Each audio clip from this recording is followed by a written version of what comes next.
ganyan kasi. Oo nga, kaya nga. Oo, kaya pwede na yung ganito. Ganyan, tapos Diba? gaganon na. Tapos, gaganyanin. Oo. Kasi madali yan.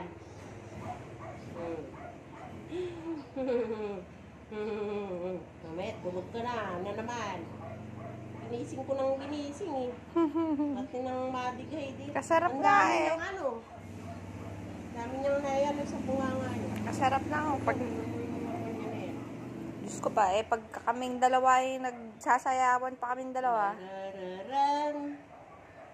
Ganyan ko pa. Mga tabing-tabingin yung ano na ulo niya. Uy. Sarap na sarap ka na naman ha. Para siyang nagsiswimming. Ano? Nagsiswimming ka ba?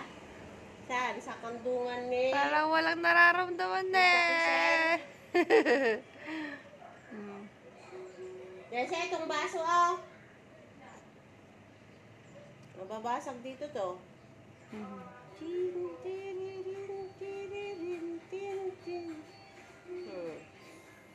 Basta't kapag inilayo nyo yung katawan nyo, ito lang ang sasarapahin nyo sa kanya. Yan, ganyan. Oh. Pag gusto niyang mahangin-hanginan ng mga kanya.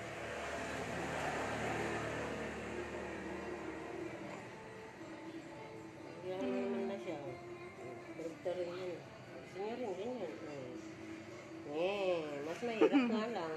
Mga mahirap na ano lang bata kamo. Yung bali-baliktad. Oh, huminga ka pa. Ha?